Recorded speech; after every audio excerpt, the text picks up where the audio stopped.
Hello students, आज matric space में कैंटार intersection theorem करेंगे। आपने पॉइंट सेट थ्योरी में हमने एक थ्योरम की थी ना कि कोई भी क्लोज इंटरवल की कोई डिक्रीजिंग सीक्वेंस है। जैसे हम आई एन कोई भी क्लोज इंटरवल ले I1 ले लेंगे, I2 है वो इसको इसमें कंटेंट होगा, I3 है वो I2 में कंटेंट होगा, I4 है वो I3 में कंटेंट होगा। ऐसे ये क्लोज इंटरवल, ये सारे के सारे क्या क्लोज इंटरवल की एक चेन है या फिर सीक्वेंस है। और साथ में प्लस एक और कंडीशन क्या दे रखी थी कि जो length of I N tends to 0 as n tends to infinity. जैसे जैसे हमारा n इन्फिनिटी की तरफ टेंड करेगा तो हमारी जो आई एन की लेंथ है वो 0 की तरफ अगर टेंड कर रही है तब हम बोलते हैं देन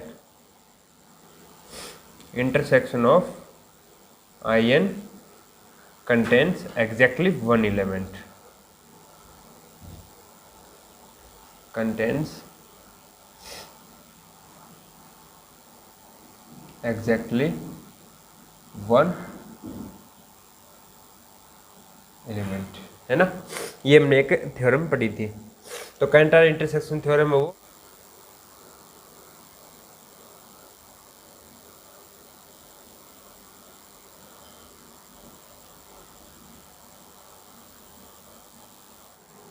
तो कैंटार इंटरसेक्शन थ्योरम बोलती है let X D be a complete metric space, X D be a complete metric space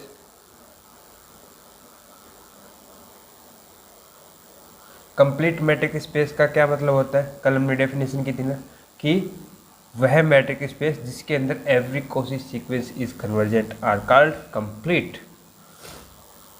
and let एक सीक्वेंस ले रहे हैं, let F N be a decreasing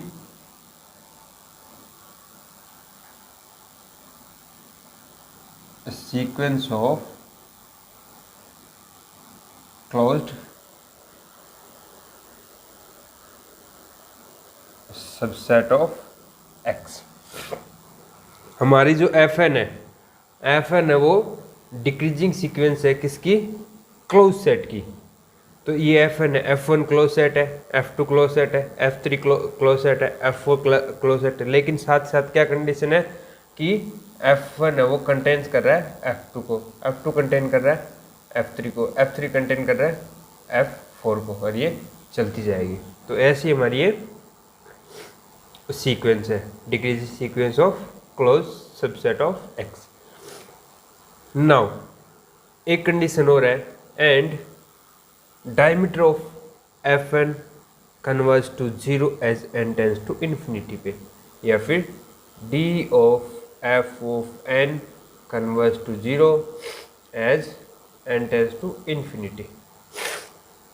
तो हमारी जो सेट है, क्लोज सेट है Fn, उसका जो डायमीटर है, डायमीटर को हम कैसे निकालते हैं? d of f of n।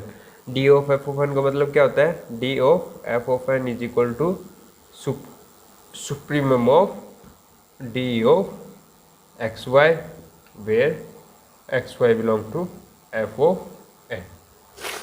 तो ये सुप्रीमम, तो उस सेट का जो उसके पॉइंट्स का जो सुप्रीमम आएगा वो क्या है? कन्वर्ज टू 0 होगा, यानी कि उसका डायमीटर है वो 0 की तरफ कन्वर्ज करेगा। तब कैंटार बोलता है कि then intersection of F of N, जो एफ ऑफ एन की जो सीक्वेंस है उनका जो इंटरसेक्शन है, F1 intersection F2 intersection F3, वैसे इनमें ना जैसे F1 F2 का इंटरसेक्शन लोगे तो F2 आएगा, F1 F2 F3 का लोगे तो F3 आएगा। ठीक है, तो तो जो छोटे वाला है वही आएगा क्योंकि आपस में कंटेंट हो रहे हैं। तो इनके इंटरसेक्शन में एग्जैक्टली वन पॉइंट होगा, एग्जैक्टली वन, यानी कि ओनली वन ही पॉइंट होगा, दूसरा पॉइंट नहीं होगा उसके अंदर।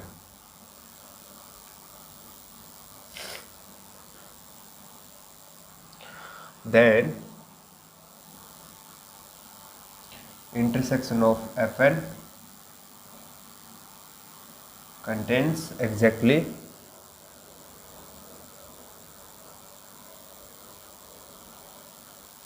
one element of x, ठीक है, वन element of x।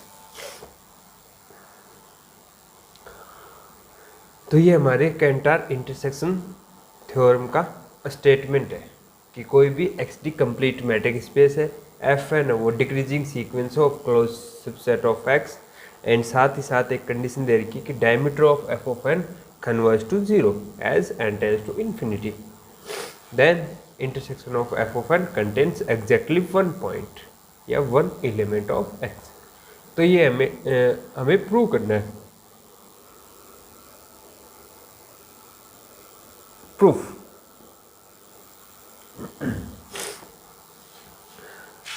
तो देखो हमें कंप्लीट दे रखा है, कंप्लीट दे रखा है, इसका मतलब इसके अंदर हर एक कोसी सीक्वेंस है वो कन्वर्ज होगी।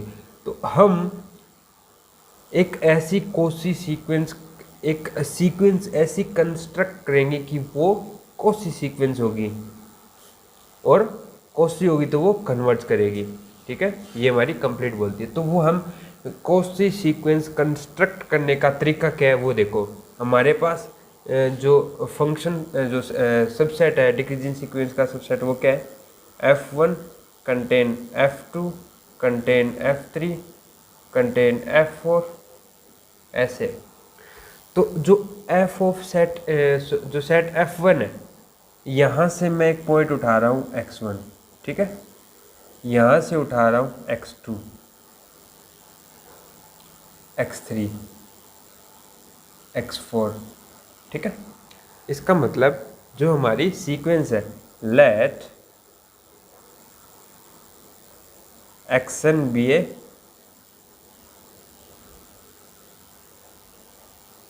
सीक्वेंस, कहाँ से कंस्ट्रक्ट किया हमने, where xn belong to f of n for all n के हिसाब से x1 है वो f1 में, x2 है वो f2 में, x3 है वो f3 में, ऐसे हमारी ये सीक्वेंस है। Claim that sequence xn is Kosi, हमारा क्लेम क्या है, हम सिद्ध करेंगे कि हमारी जो सीक्वेंस है xn है वो कोसी सीक्वेंस है।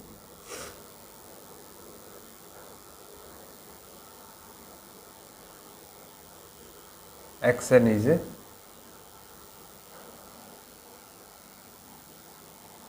कोसी सीक्वेंस। कैसे प्रूव करेंगे कोसी सीक्वेंस के लिए क्या होता है, for given epsilon, for given epsilon greater than 0 there exist a natural number n naught such that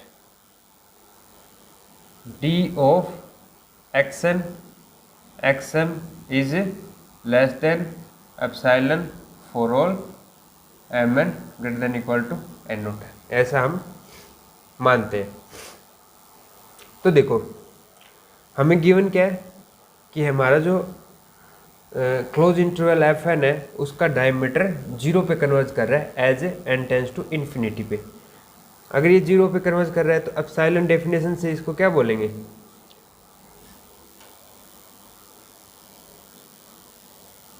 since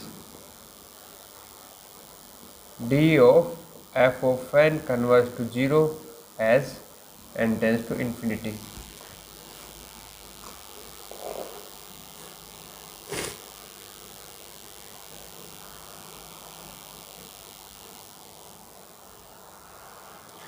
Then by epsilon definition, given epsilon greater than 0 there exist natural number n naught such that d of fn is less than epsilon for all n greater than equal to n note, ऐसा हम epsilon की definition से बोलते हैं। ठीक है,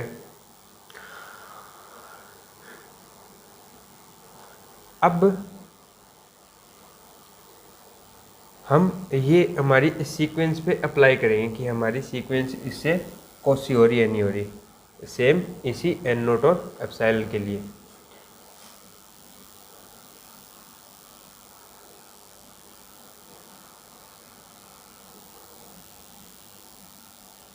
देखो मैं एक 2m ले रहा हूँ, let m and n greater than equal to n naught. हमारे m n क्या है, n नोट से बड़े हैं, तो इनके करस्पॉन्डिंग जो सीक्वेंस है xn belong to fn and xm belong to fm। ये तो दिख रहा है ना, हमारी सीक्वेंस ऐसे ही हमने कंस्ट्रक्ट की है। ठीक है, अब देखो अगर हमारा m और n है वो n नोट से बड़े हैं, तो हमारा f of n naught contains f of m। ठीक है, by without loss of generality हम मान रहे हैं ऐसा। ठीक है, तो ऐसा मान रहे हैं तो n और ये कंटेन करेगा f ऑफ m को। इतनी बात समझ में आ गई ना। या फिर हम बोल सकते हैं कि हमारा जो f ऑफ n है contains element xm and xn, क्योंकि ये xm कंटेन कर रहा है, ये xn कंटेन कर रहा है, लेकिन ये पूरा f इसके fm इसके अंदर कंटेन है, तो ये दोनों के दोनों पॉइंट है fn के अंदर कंटेन है, और fn किसके अंदर कंटेन है, f ऑफ n नोट। ये देखो ये हर एक n नोट से बड़े n के लिए ट्रू है, तो ये n नोट के लिए भी ट्रू है, यानी कि D of f of n naught is less than epsilon. इतनी बात समझ में आ गई ना।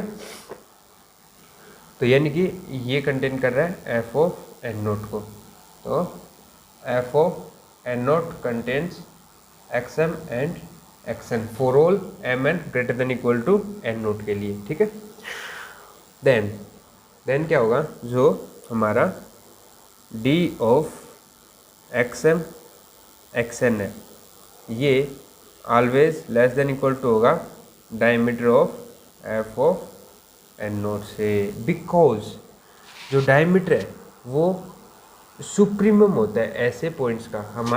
जो हमारे f ऑफ n नोट के जितने भी पॉइंट है, यहाँ पे तो हमने दो ही उठाए हैं पर्टिकुलर। ठीक है, f ऑफ n नोट के और जितने बाकी बच गए पॉइंट, उन सभी का जब हम डिफरेंस लेंगे, डिस्टेंस का डिफरेंस लेंगे, तो उनकी जो सबसे मैक्सिमम वैल्यू आएगी वो ये आएगी। तो ये छोटी भी रह सकती है, तो ये लेस देन इक्वल टू इससे होगा, और ये किससे लेस है, एप्सिलॉन से, for all m n greater than equal to n naught के लिए। इसका मतलब हमारी जो सीक्वेंस है x n वो हमारी क्या है, कॉची सीक्वेंस है, इज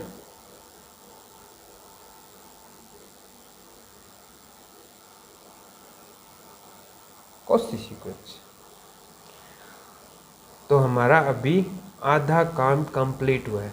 हमने एक सीक्वेंस ऐसी कंस्ट्रक्ट की है जो हमारे स्पेस में कॉची है, और हमें गिवन है कि हमारा जो मैट्रिक स्पेस है वो कंप्लीट है। इसका मतलब जो हमने कंस्ट्रक्ट की है कॉची सीक्वेंस, ये कन्वर्ज करेगी किसी पॉइंट, मान लो x पे कन्वर्ज कर रही है।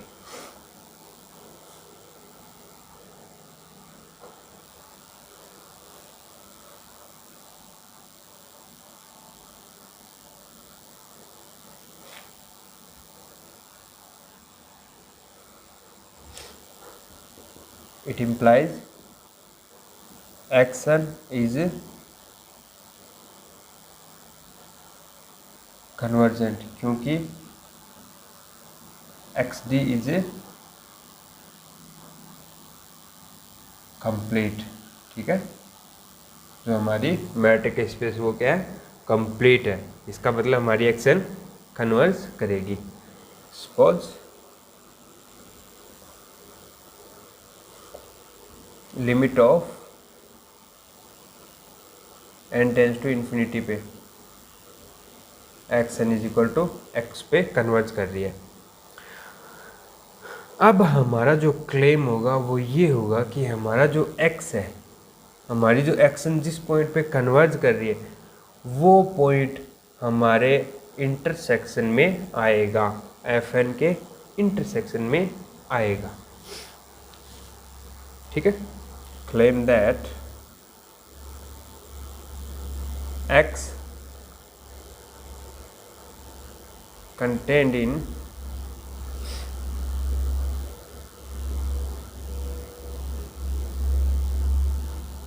इंटरसेक्शन ऑफ एफ एन, जो हमारा एक्स है वो एफ एन जो हमारी सीक्वेंस में जो सेट यूज किए उनके इंटरसेक्शन में ये कंटेंट होगा।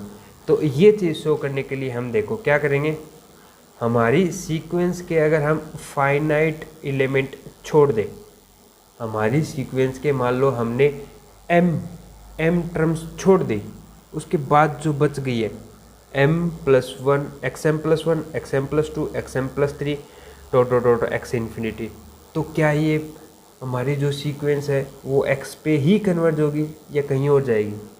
तो हमारी जो सीक्वेंस है वो x पर ही कन्वर्ज होगी, इसकी लिमिट में कोई चेंज नहीं आएगी। यानी कि if we skipping some finite element from our sequence then sequence की जो लिमिट है उसमें कोई चेंज नहीं आएगा। तो हम मान के चल रहे हैं कि हम हमारी सीक्वेंस के फाइनाइट टर्म छोड़ रहे हैं और हम ले रहे हैं हमारी सीक्वेंस एक्शन जो है वो n is equal to m से लेके इन्फिनिटी तक ले रहे हैं। तो ये सीक्वेंस क्या होगी, कन्वर्ज टू x। समझ आ गया? ठीक है। अब सबसे पहला टर्म कौन सा है हमारी सीक्वेंस का, एक्स एम है, X M contained in F M. और अगला टर्म क्या आएगा, एक्स m+1 जो किस में कंटेंट होगा, एफ m+1, लेकिन एफ m+1 हमारे इसी के अंदर है, तो वो भी पॉइंट हमारा कुल मिला के हमारी जो पूरी सीक्वेंस है वो किस में कंटेंट हो रही है, एफ एम में कंटेंट हो रही है ना। ठीक है, अब देखो हमारी जो सीक्वेंस है, हमारी जो सीक्वेंस है वो पूरी की पूरी एफ एम में जा रही है, तो इसका लिमिट पॉइंट है वो इसके क्लोजर में जा सकता है। समझ में आ रहा है ना, क्योंकि हमने एक चीज़ देखी है कि एफ यानी कि कोई सेट है ए, तो ए क्लोजर क्या होता है, A closure is equal to A union limit point of A, यानी कि उसका जो ड्राइव्ड सेट है, ड्राइव्ड सेट को हम किससे डिनोट करते हैं, ए डैश से, ए डैश, यानी कि इसमें सारे के सारे लिमिट पॉइंट आएंगे ए के। ठीक है, और हमने यहाँ पे देखो क्या लिए, एक सीक्वेंस लिए एक्स एम, तो एक्स एम जहाँ पे कन्वर्ज कर रही है वो मान लो एक्स एम में नहीं, सॉरी एफ एम में नहीं जा रहा है उसका लिमिट, तो उसके क्लोजर में तो जाएगा ही जाएगा ना, क्योंकि क्लोजर का मतलब ये होता है कि ए यूनियन और उसके लिमिट पॉइंट का सेट है। तो इसका मतलब x belong to F m का क्लोजर फॉर ऑल एम के लिए, यहाँ पे ये फॉर ऑल एम के लिए चल रहा है। ठीक है, अब देखो हमारे जो सारे के सारे जो सीक्वेंस है सबसेट की, वो सारे के सारे सबसेट क्या है, क्लोज्ड है, क्लोज्ड है, क्लोज्ड है। तो क्लोज में एक प्रॉपर्टी क्या होती है कि F closure is equal to F, यानी कि उसका क्लोजर वो खुद के इक्वल होता है, यानी कि एफ एम के अंदर। इसका मतलब x belong to F m for all m, इसका मतलब x belong to intersection of F m. समझ में आ गई ना कि हमारा जो एक्स है वो उनके इंटरसेक्शन में जा रहा है। तो इसमें हमने कॉन्सेप्ट क्या यूज़ किया, समझ में आया, हमने सीक्वेंस की कुछ टर्म छोड़ दी। मान लो हम एम से स्टार्ट कर रहे हैं, एम से स्टार्ट किया, आप जरूरी नहीं है फर्स्ट F1 से भी स्टार्ट कर सकते हो, F2 से भी स्टार्ट कर सकते हो, F3 से, हम जस्ट नोटेशन के लिए करते हैं ये सब, फॉर ऑल लग गया ना यहाँ पे। ये फॉर ऑल के लिए ट्रू है। तो हमारी जो सीक्वेंस है वो एक्स एम के अंदर पूरी की पूरी कंटेंट होगी। और एक चीज़ है, ये हमने पीछे के फाइनाइट पॉइंट छोड़े हैं, तो आगे की तो पूरी पूरी सीक्वेंस हमारे पास पड़ी है, तो वो क्या है, कन्वर्ज करती है कहाँ पे, एक्स पे कन्वर्ज करती है। अब ये पूरी सीक्वेंस है वो हमारे एफ एम में जा रही है।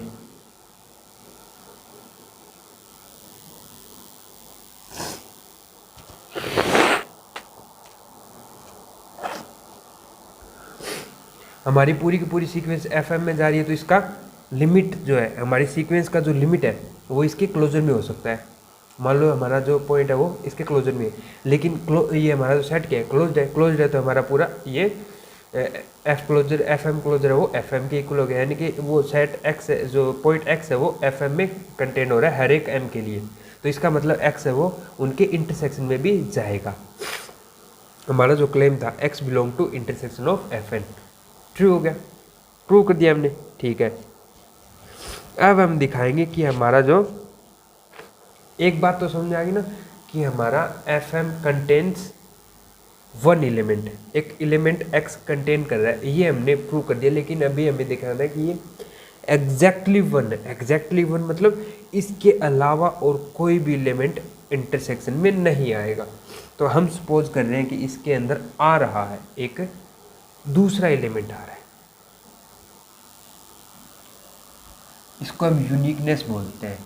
कि अब हम इस पॉइंट की यूनिकनेस बात प्रूव करेंगे, क्योंकि यहाँ पे बोला है ना एग्जैक्टली वन, मतलब एक ही है, वो यूनिक है।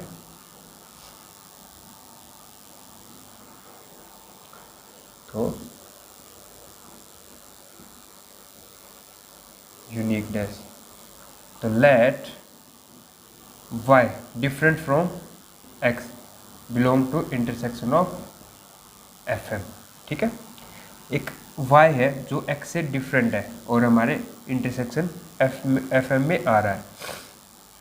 अगर ऐसा हो रहा है तो क्या होगा, हर एक एफ एम में जाएगा, इसका मतलब x Y belong to F m. एक चीज़ और नोट करना, ये डिफरेंट है तो क्या होगा, d of x y not equal to zero, है ना, कोई पॉजिटिव नंबर होगी, स्ट्रिक्टली पॉजिटिव नंबर है, और हम मान रहे हैं कि ये एप्सिलॉन से बड़ी है।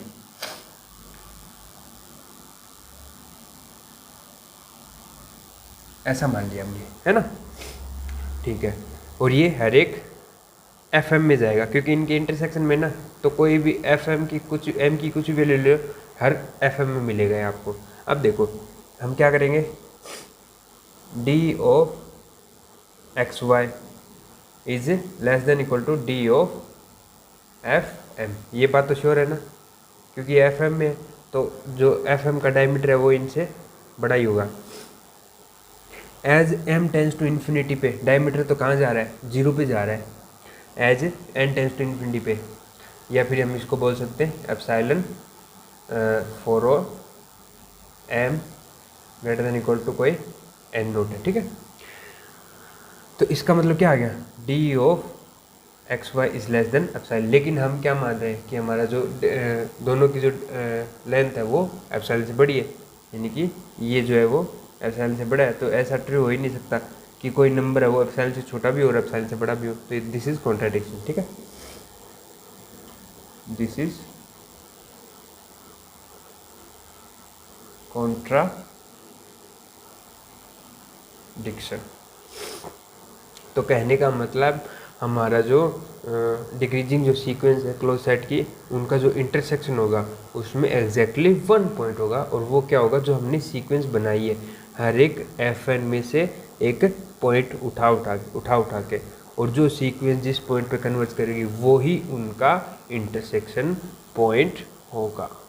तो ये थी हमारी कैंटार इंटरसेक्शन थ्योरम, बहुत ही मोस्ट इम्पोर्टेंट थ्योरम है।